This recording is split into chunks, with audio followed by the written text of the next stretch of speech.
Welcome, friends. I am so happy to have you here. I'm Meg Burton Tudman, and I am thrilled to introduce you to my dear friend, Neal.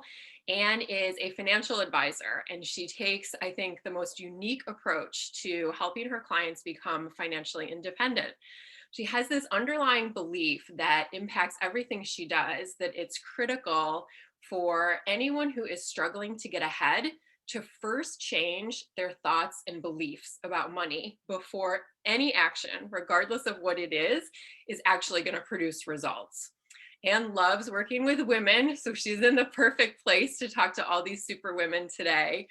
She loves working with women who are seeking independence and seeking empowerment by helping them to be financially healthy so that they have choice in their lives. And welcome. I am so happy to have you here today.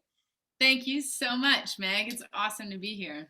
Good. So I want to dive right in, if you don't mind, to the choice piece, because I know that much of what you do is rooted in empowering women to recognize and take advantage of choice.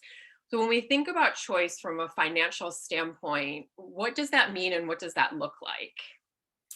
Yeah, so to me, choice comes from having a healthy financial foundation. And so I feel that, we all have the right to choose our lives, and how we spend them and the job we are in and the relationship we're in and where we live. And unfortunately, if you're not financially stable, then choice gets removed pretty quickly from your life. So Mhm. when you have a strong financial foundation, you're able to um, leave a job that you hate because you don't want to be there. And if you leave, you'll be okay for a little while. Or it means you don't have to stay in a relationship you don't want to be in because you're financially dependent on that other person. Mhm. So my big why, as far as why I want to be financially strong and to help others become that way as well and maintain that, is so that they have choice in their lives and they can choose what's best for them. I love that so much. And I think it's so interesting, and having chatted with you, offline, financially stable is going to look different for everybody, right? There's not like a blueprint that says, these are the boxes you have to check to be financially stable. So, what works for one woman is going to be what is going to be different than what works for another. Completely. So I think that, I'm not all about make as much money as you can and be as rich as you can. It does impact us all differently, and we all have a different baseline for what we need um, to survive, but also to thrive. And I don't know the statistic offhand, but I know that our happiness at some level, we're not that much happier over, let's say, making six figures. I think that those that are statistically most happy are somewhere around like 60 and $80,000 income range. Mhm. So it's not necessarily you need to make so much more money to be happy, but it's to really understand, where you're at and being able to enjoy where you're at without wanting more. So it's also, I work with a lot of people on their mindset around money too, because we tend to set our threshold, our baseline, way too high, where we Mhm. realize we're doing a lot better than we actually think we are. And Yes. so it's a matter of, yeah, just kind of appreciating that and operating from an abundance mindset instead of the scarcity mindset. But yeah, it is different for everybody, and it just depends on what your goals are and what you want your life to look like. And then let's make that lifestyle be supported I love by, that. financial well-being. Yeah. Yeah. And I love too that there is an understanding piece that has to come into play, like understanding, what actually is coming in and out, but then also putting the strategy in place so that whatever you're making, because to your point, and I've seen that same research, although I can't remember the Yeah, exact figures either, but it's not as if the more you make, the happier you are. Those two are not, they're not in exactly. tandem. But understanding, okay, here's what I have, and then making it work for you, because I Exactly. think, to your point, you don't have to be making millions of dollars a year in order for your money to really work for you. Exactly. That's you nailed it. I mean, that's the thing. It doesn't like money is the number one cause of stress in the workplace and in marriages, but it's not about how much you make. It's what are you doing with the money? And Mhm. so, you always want to kind of look at your spending and just make sure that's in check and understand what you're spending and where it's going, so there's a relationship with your money that you're just aware. But Mhm. then also yeah, it's understanding like how much you really need to just kind of pay your bills, get by, but also be putting money away. So if you put your money towards something that's working for you, so an investment or real estate, it really doesn't matter what your income is. You just have to know some strategies to make your money go to work for you, just like you were saying. Yeah, I mean that's how you build wealth. Mhm. It's not about your paycheck. It's what you're doing with the money and making it go to work for you. Yes. For Oh, I sure. love that. I Yeah. love too what you were talking about as far as the abundance versus scarcity mindset. Because I talk a lot with my clients about that too. So when you're working with somebody and it's clear that, like, that scarcity mindset is really, really strong for them. Before you and I pressed record today, we were talking a little bit about those deep rooted beliefs that often come from childhood, about, what our beliefs about money are, what our beliefs about wealth are. So if the scarcity mindset is strong, do you have any suggestions or any exercises that we can start to explore so that that sort of shifts from scarcity to abundance? Yeah, tons of them. I love that kind of work. And, just off the top of my head, one exercise is to just write down your beliefs about money. Just write down everything that comes to mind, and if you are feeling stuck, your beliefs are probably scarcity minded. So, I'll never have enough, or um, I'm never going to get to where I want to go, and all those things that are very limiting beliefs. So then I would walk them through a visualization, a guided meditation as to where you see yourself, in the future, where you want to be, but really make that really real for them. What do they see, taste, smell? Who are they with? Just really dropping into that visualization. And then coming back and reading the beliefs that they wrote down. Are those in alignment with that vision? No. So you have to stop those beliefs, like, immediately, because that's what you're attracting. So you're just attracting more of that. Hmm. And so beliefs really are, you can, what beliefs are, they're a thought with an emotion attached to it. Hmm. So it's very easy. I mean, I guess it's very simple. It's not that easy, but to change your thoughts. And so, how to work with those beliefs that you wrote down that are not, in alignment with your vision. You basically can just say, this is not true for me because, and you just keep writing that sentence.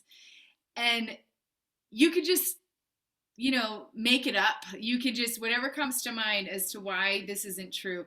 And you'll see that you're able to think of reasons why this isn't true. Then choose the one that elicits an emotional response. So, this is not true for me because, um, you know, I have a regular job. I'm making regular money, like whatever that this is not true for me because, you know, and then you start to feel this emotional response with it. From that place is where you can start attracting from where you can start attracting into your life what you want. So if that's more money or more abundance or just a feeling of more well-being, higher well-being, when you catch yourself in those limiting beliefs, you just swap it out for what you just wrote down. This is not true for me because. Hmm. And then the another little tool that I recommend is to act as if. So act as if you're already where you want to be. Mhm. If you can really bring that into your body and really bring that into your bones, there's a feeling, so let's just say I just made, you know, let's say $200,000. I was looking at my tax return. That's what I made last year. I'm feeling really good. I feel that I have all this, abundance, and I can't believe I like had that successful of a year. Just imagining this, how would that feel? You'd kind of carry yourself a little differently. When you get in your car, you'd feel a little different. You'd feel a little more successful, a little empowered. And you can invite those feelings into your body at any moment. And so when you're acting as if, it's like magic. I mean, that's how you can kind of start attracting what you're hoping to have in your life from that space. And you'll start to see results when you shift that energy. So you just got to feel it in your bones, believe it's on your way to you, and just witness what starts to happen. It's amazing. Oh, I think that's so powerful. I absolutely love it. And I totally agree with the connection to the energetic vibration, the feeling. That I think is the key. And I think that is often like the missing piece. Like we can identify the limiting beliefs, we can identify, oh, that's the scarcity mindset talking.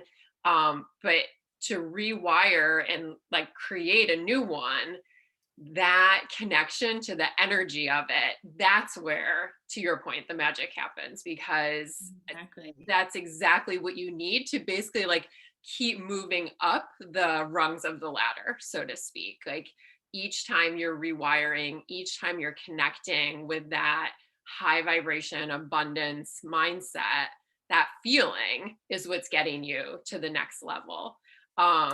And the act as if, I think, is so powerful. And it's not to say that you're going to go out and buy something that's totally not within your means right then at all. I Right. love the way you described it. I think it's so perfect. There's a confidence that comes in, The there's a way you feeling. carry, yeah, and hold yourself. There's that feeling that comes in, and that's amazing, because you're going to then attract that and then some with all of that goodness that's available for you. Yeah, because, I think when people come to see me and they feel like they just can't get ahead and they have all this debt and they're very debt focused instead of wealth building focused, Mhm. but they're perpetuating, this thing. And it's not to say you're asking for it, but it's like, it's very clear that the mindset we have to work on the mindset and the energy first, Yes. because you're just going to keep attracting from that level. And one thing that always is hard to see is when people say, I told you, like, this isn't, I can't get ahead. And it's like, that's because you keep telling your body, yourself, the universe that this is not going to happen for me. I can't get ahead. Mhm. And so, yes, you're going to continue to prove that that's the case Right. until we shift your mindset. And a lot of it is energy work, like what you do. I'll often recommend doing Reiki, doing some kind of body work to really clear some emotional blocks that people have. And that's sometimes what it takes, because I understand that it's not easy to just shift your mindset, change your thoughts, change your beliefs. There's some underlying work that needs to go along with that, but Yes. that's kind of where we're trying to get to. And then everything just comes with more ease. So Mhm. you still have to have a financial strategy, you still have to have some path, Yep. but they have to go in hand in hand, Mhm. the mindset and the energy along with the financial strategy. And that's really what I like to work with, and with people. It's kind of all of that.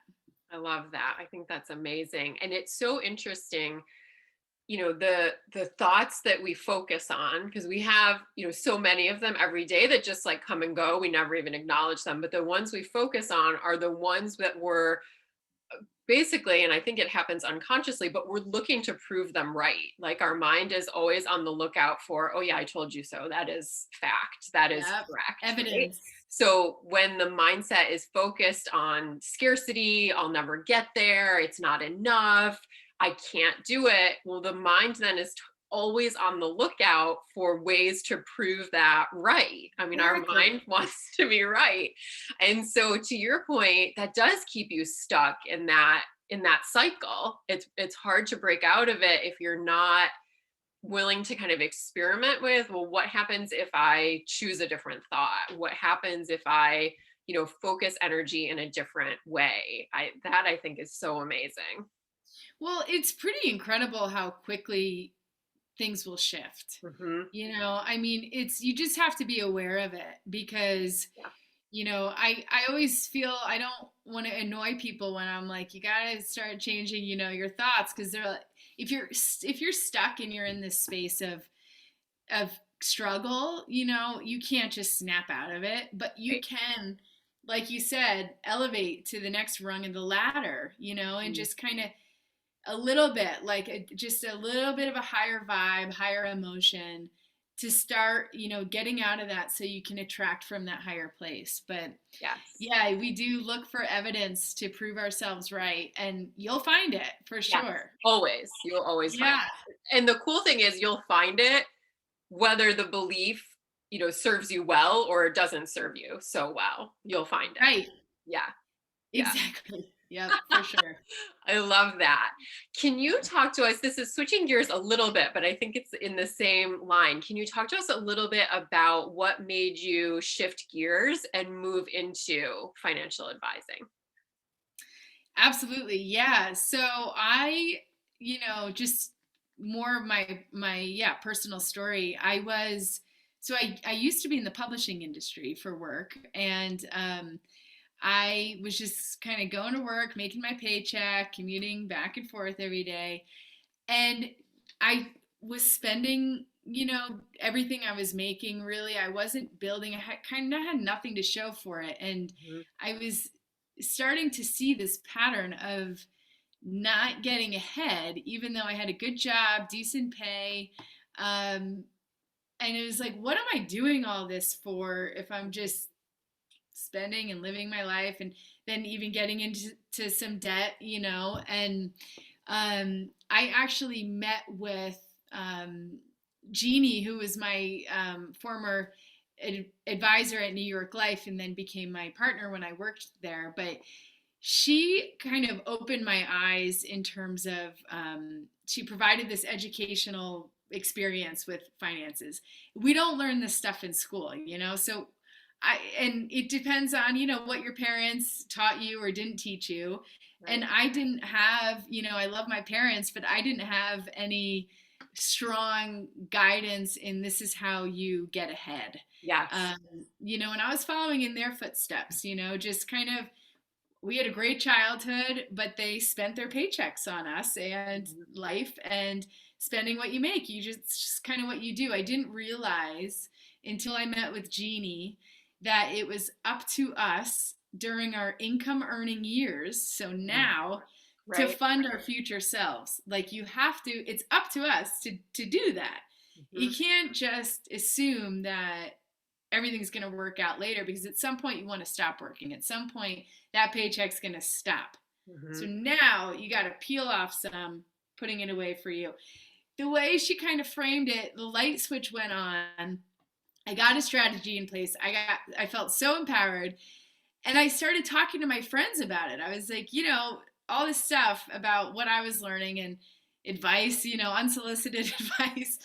And then and then they would say, "Why are you not working?" It was with New York Life. Why are you not working for New York Life? You seem to just love them and love what you're doing there. So I talked to Jeannie and I said, I feel really like this is my purpose. I want to, because I just knew it was such a shift for me with Mhm. very little effort. It was just Yeah. the knowledge of like, oh, I could take this little bit.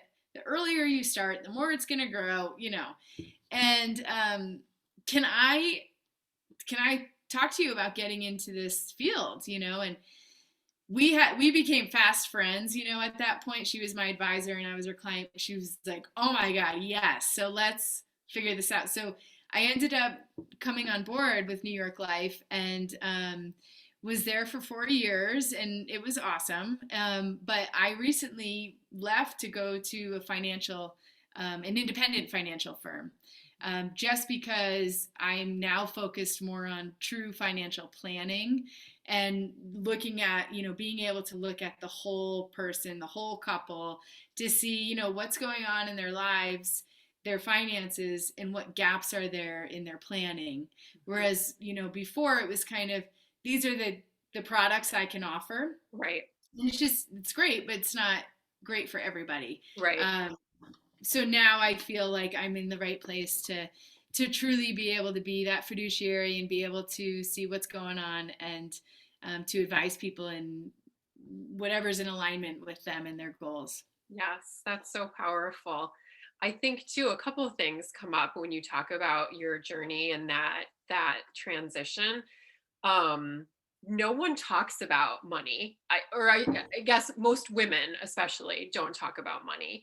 And so to have another woman, unapologetically talking about money, whether in the beginning it was solicited or not, I think is like that gives us permission to say like to like question, well, wait a minute.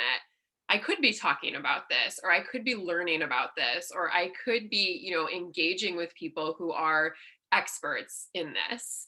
So I think there's something so empowering when we see someone else do something that we maybe were a little bit hesitant to do. Not that we need permission from anybody else, but it's inspiring. And so then I think that almost acts like a catalyst or a domino effect for other women to then start to explore their financial situation. And I love looking at, the whole person or the couple or the family, whoever it is, holistically, that your finances aren't just one piece. They impact your whole life. So let's look at your whole life and, you as a whole being, and not just, here are the number side of things. Exactly. Yeah. I mean, it's kind of like, I like to, this just popped into my mind. I should start using this, but I feel like I see myself more as a functional medicine doctor, as opposed to, traditional, Yes. where I'm more of a functional financial advisor, because I think, the difference between those two doctors is that the functional one really looks at your entire lifestyle and your entire body, and to treat the root problem and not the symptoms, and they spend time with you and they really can figure out, what's going on. And I think that's it. Because I think if you show up to a financial advisor's office and then they recommend, certain strategy, there could be so much underlying stuff there that's going to prevent them from achieving that strategy, from staying on track to that strategy. You got to look at the thoughts, the beliefs, energetic blocks, their family, what their childhood stuff, where people start to formulate their beliefs and they're modeling after their parents. And you got to kind of pluck them out of all that to look at it with them. Yeah. And that awareness is huge. It often, it's just awareness. It's not necessarily like, okay, I'm going to recommend you do, 10 weeks of body work and, all this stuff. That's not it. It's just bringing your awareness to what's going on, so that your decisions in life are informed and you're motivated to stay on track, and you learn a lot about yourself too in the process. It's really empowering work. And like you said about women, I think it's just so important for us to start to become a little bit more comfortable talking to each other about about money, because I think that, well, there's a lot going on there. I mean, statistically, we live longer, we make less. Our belief system is flawed. We tend to depend on others. And I think that helping to create a safe space for women to talk to me about their finances, and for them to feel heard and accepted and understood and not judged or anything, is so important. Because we'll stay behind. We won't be prepared for retirement because we've been embarrassed or ashamed that we didn't know more, we didn't do anything during our lives. We stay quiet. Hmm. Then guess what? You turn 70 and you're trying to retire and you're like, shit, did not plan for this, Right. And Right. so you gotta start to look at that stuff while you can still make some changes. Yes, absolutely. I think, take your power back, right? To your point of the empowerment piece, this is, it's totally possible for you to be prepared and for you to, be in a healthy financial space. There's a couple of keys though that have to be recognized, and one is the awareness around mindset and beliefs, and two is to have like the actual plan or strategy in place so that it's not either. I feel like often we're just going to put our heads in the sand and not even worry about it and hope that when 70 comes around, we're okay. Something Yeah. like miraculously happened, right? Or, I'm just going to like kind of throw darts at a board and hope that something sticks. Where to your point, you can have a really solid and stable strategy to help you get where you want to be. Well, exactly. And it doesn't even have to be a strategy that requires effort going forward. It's kind of upfront, a little effort with Mhm. gathering, if you do a financial plan, gathering your statements and getting it all into the expert's hands. Yeah. Then they'll kind of build that strategy for you. But the key that most people miss is that we can set things up so they're happening automatically for you. Right. You want to do an auto contribution into your Roth or into whatever account. So it's out of sight, out of mind. So it's Mhm. not necessarily something that, oh God, from now on I have to stick to this budget or I have to, it's just let's do a little tweak, set you up so Mhm. your money's working for you and you don't have to think about it. Right. So that's the key.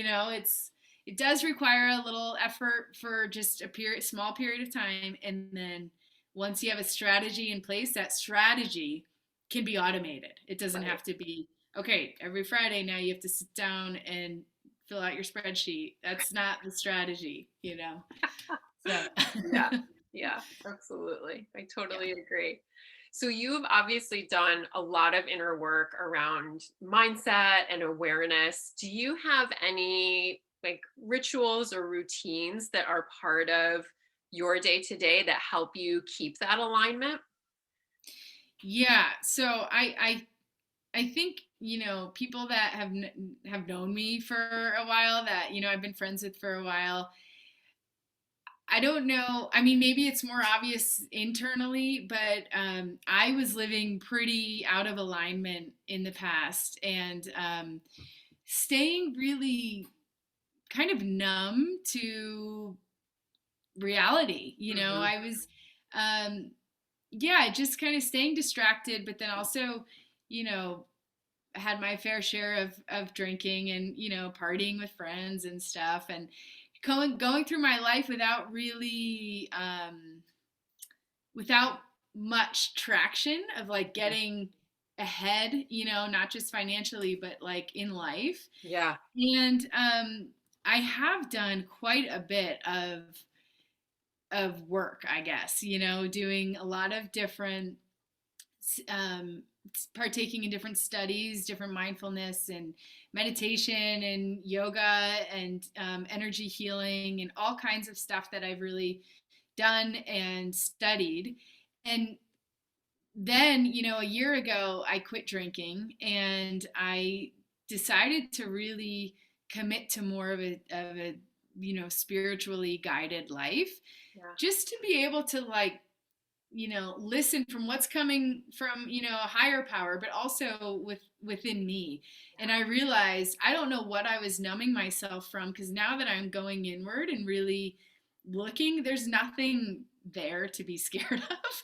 Like it's just, I don't know, there's a lot there that I've been working through, but Hmm. now I'm in a place where I can really um, commit to, like, my morning routine is I get up at 5:30 every day. My eyes just open. It's amazing. I'm like, okay, I'm up. I mean, I go to bed pretty early these days too, but then I turn the coffee machine on and I sit down and I meditate. And it's been about 30 minutes every day. It's just gotten, to the point where that just flies by now. It's awesome. Um, then I'll have my coffee and then I do my little workout. I'm doing Orange Theory at home right now and I love it. It's just an online, fun little exercise workout. And then I get ready for work and I go into work. I'm at home right now, but I have an office that I'm usually at. And without that stability, that morning routine, I feel really thrown off. And so I just feel like it starts with that. And I've never been able to commit to something like that in the past. Yeah. When I was just kind of being a little wild and crazy and, so the changes I've made and the work that I've done, I feel have allowed me to establish this foundation that I can commit to and that really sets my day off, well. I love that. I think that's so powerful. And I love too that you found what works for you, right? I feel like in the past that ritual every morning probably wouldn't have worked because it would have felt forced. And so Yes. we're trying to figure out, how does it serve me best to start my day? Like what are the actions that, it behooves me to invest time and energy in, and you have figured that out, some by trial and error, which to me is the best way to just experiment and see, what happens if I go to bed a little bit earlier and get up a little bit earlier and, Yep. meditate with my coffee and take my time getting ready and move my body and, all of that. But I think that comes from giving yourself the time and space to like play with it a little bit. And to your point, and my guess would be when you first started doing that, 30 minutes to meditate probably felt like a really long time. And now to your point, 30 minutes flies by and it's, a really fulfilling practice. Whereas if Yeah. you had started at 30, that probably would have been really difficult and maybe wouldn't have served you so well. Yeah, for sure. I mean, I've gone through various periods of time where I can only sit for 3 minutes, Mhm. and just more in the last few months, I started with, yeah, 5 and then 10 and now I'm at 30 and it's not like I think 30 is perfect for me. And if I have the luxury of more time, I'll probably stay longer, but I want to get my workout in and, get going with the day. But I think, yeah, it takes a little bit of, there's something just really beautiful about once you get comfortable meditating, you really can drop in. I mean, honestly, it takes me about 10 minutes to quiet my mind first. Yeah. To Yep. really like drop in. I have a meditation timer and it goes off every 10 minutes. And so that first 10 minutes, I'll be like, oh, and I'll notice it just starts to really quiet. And then I'm able to just kind of be there. Of course, the mind is still going, but Mhm. that's part of the practice. Yep. It's just a lot quieter now, and Yeah. it's great. Yeah. And I think you're totally right. It's a practice and it looks different every day. And, what worked 3 months ago may be different than what works today. And that's all okay. There's nothing wrong or bad about it being different every time you drop in. Right. Yep. Mhm. Absolutely. It's just fun to watch. I mean, that's the thing. You can't expect anything, but it's the practice of watching what's going on, your thoughts, and then that carries through in your life. Just being able to separate your mind from your essence, who you are, Mhm. and that's practice while you're meditating. So you don't have to be quiet with no thoughts. The whole Right. idea is to know there's the mind and then there's your being. Yeah. And so same with like, financial stuff and money. It's like watch your habits. Watch this like automated thing that you've been used to and pay attention to it and then ask yourself, is that necessary? Is that true for me? Is that, and start to question that. Just find some separation, some distance between, your mind and your ego versus your true essence. And Mhm. that's where I think meditation really gives you that opportunity to really watch, to really notice the difference there. Yeah, you tied that together so perfectly. I was going to ask a leading question to get there. You brought it all together. I think Cool. it's so empowering, and it's absolutely possible for all of us, I think, to start to practice the awareness piece, to start to notice, to your point, what are my beliefs? What are my habits around money? Is this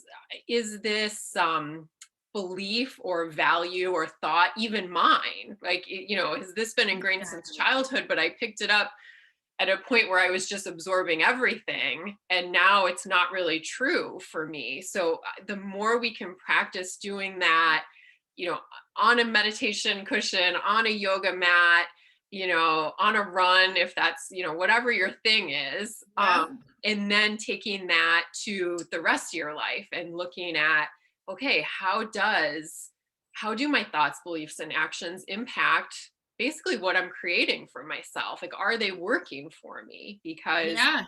I'm spending time and energy with them, and I'm the only one who can impact and change them. So that awareness piece, I think, is so crucial to that.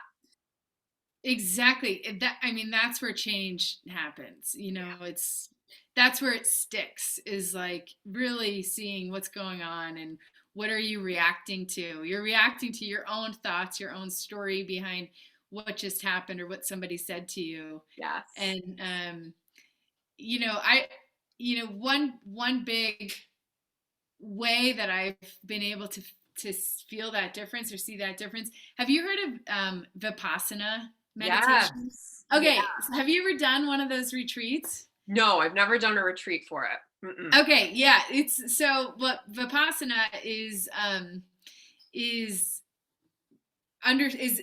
scanning your body from head to toe, toe to head, like inch by inch, and feeling the sensations all throughout your body. So you're bringing your subconscious mind to your conscious mind by feeling these sensations. And that's what's happening now. That's what's in the moment. But we are going through our day reacting to these sensations in our bodies. And so if you're feeling anxious, if you're feeling scared, if you're feeling depressed, if you can bring your awareness into those sensations in your body, you automatically calm down. You become unreactive. Mm-hmm. And that's another way, another thing you can be doing in meditation is really feeling into what are the sensations I'm feeling in my body and getting your brain used to recognizing that so you Mm-hmm. can stop a reaction in its tracks by Yes. just bringing those to that awareness to your sensations right then and there. I mean, it's so cool. I could just talk for hours about this stuff, but I love yeah. it. Yeah, I absolutely love it. I think there is so much power for us in, again, I feel like a broken record, but it's the awareness piece. It's learning to tune in. What are the sensations? How am I perceiving them? And, is this the most efficient and effective place for me to be directing attention and energy, and then making the decision really breath by breath and like choice by choice, and creating that way. Yeah, Yeah, absolutely. so Yeah, cool. that's it. And what is on the horizon for you? What's coming up? Well, let's see. So right now I'm working on my own website. So I work in partnership with Summit View Advisors, but it's really my own business as an independent advisor. And so I'm working on my own branding, my own website. That'll be done in a couple of months. Well, April, yeah, a couple of months. So there's that I'm focused on, but then also ultimately, so I work a lot with women who are seeking independence or just want to become financially empowered, but also I work a lot with child-free couples, Mhm. um, so dinks, double income, no kids, and helping them to leverage their extra money and time, not only to like how do we maximize our lives together and maybe retire early or whatever they want to do, but also going further in helping them have an impact on this world, because without kids, how can we still have an impact and put our money towards the greater good. So I want to end up after COVID, I want to put philanthropic trips together for couples and for women and for anybody really that's interested in it, but going abroad.